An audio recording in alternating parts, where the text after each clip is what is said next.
இலக்கியா சீரியலில் இன்றைக்கி எபிசோடில் என்னென்ன மாதிரியான அட்டகாசமான சுவாரஸ்யமான விஷயங்கள்லாம் நடந்துகிட்ருக்கு அப்படின்றத பற்றி தான் நாம் இந்த வீடியோவில் பார்க்க போகிறோம். இப்போ தான் நீங்கள் ஃபஸ்ட் டைம் நம்ம சேனலை பார்க்க வரீங்க அப்படின்னா மறக்காமல் லைக் பண்ணுங்கள், ஷேர் பண்ணுங்கள், சப்ஸ்கிரைப் பண்ணிவிட்டு பாருங்கள். வாங்க இப்போது வீடியோக்குள்ளே போகலாங்க.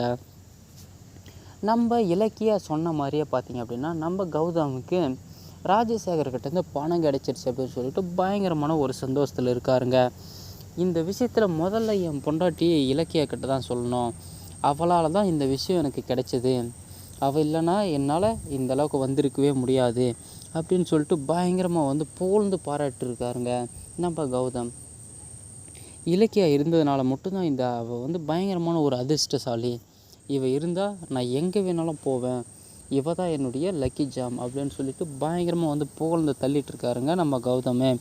சரி, ஓகே. இந்த சந்தோஷத்தை பார்த்திங்க அப்படின்னா நான் முதல்ல இலக்கியா கிட்ட தான் பகிர்ந்துக்கணும்னு அப்படின்னு நினைக்கிறேன்.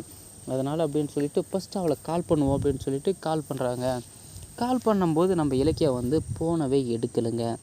என்ன இது, ஃபோன் பண்ணால் கூட எடுக்க மாட்டேன்றாலே. சரி, ஓகே, மறுபடியும் கால் பண்ணுவோம் அப்படின்னு சொல்லிட்டு மறுபடியும் ஃபோன் பண்ணுறாருங்க நம்ம கௌதம். மறுபடியும் கண்டினியூவாக பண்ணிகிட்டே இருக்கார், ஃபோன் எடுக்கலை. ஒரு வேலையில் பிஸியாக இருப்பாளோ.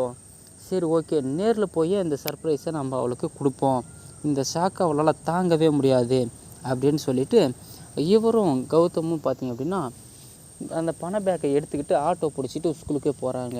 ஆனால் உண்மையான விஷயம் என்னன்னு பார்த்தீங்கன்னா இலக்கியாவுக்கு கௌதம் ஷாக் தரலைங்க. இலக்கியா தான் கௌதமுக்கே ஷாக் கொடுத்துட்டு வீட்டை விட்டு கிளம்பி போயிட்டாங்க. இந்த விஷயம் தெரிஞ்சனாக்கா என்ன நடக்க போகுது அப்படின்ட்டு ஒன்றுமே புரியலைங்க. தலையை பிச்சுட்டு போயிட்டுருக்க மாதிரி இருக்குது. சரி, ஓகே, வாங்க என்ன நடக்குதுன்னு பார்ப்போம். கௌதமும் பார்த்தீங்கன்னா ஸ்கூலுக்கு போகிறாங்க. ஸ்கூலுக்கு போகும்போது பார்த்தீங்கன்னா அங்கே போய் கேட்கும்பொழுது இலக்கியா வேலையை விட்டு போயிட்டு தான் சொல்கிறாங்க.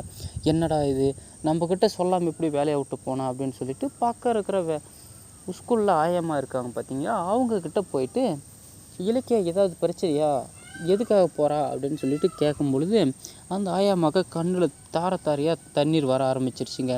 எதுக்குமா இலக்கிய வேலையை விட்டு போகிறதுக்கு இல்லாமல் அழுவீங்க, அவள் நல்ல இடத்துக்கு தான் போக போகிறாப்ப, இனிமே அவள் ஆயம்மா கிடையாது, என்னுடைய 250 கோடிக்கு அவள் தான் அதிபதி அப்படின்னு சொல்லிட்டு இருக்கும்போது அதுக்காக நான் அழலை கௌதம், அவள் உன்னை விட்டு நிரந்தரமாகவே போக போகிறா அப்படின்னு சொல்லும்போது என்னம்மா சொல்கிறீங்க, என்னை விட்டு எதுக்காக நிரந்தரமாக போக போகிறா, கொஞ்சம் தெளிவாக சொல்லுங்கள், எனக்கு ஒன்றுமே புரியல அப்படின்னு சொல்லும்போது முதல்லேருந்து கடைசி வரைக்கும் அவள் பைரவி வந்ததுலேருந்து மொத்த ஃப்ளாஷ்பேக்குமே பார்த்திங்கன்னா கொட்டி தீத்துறாங்க.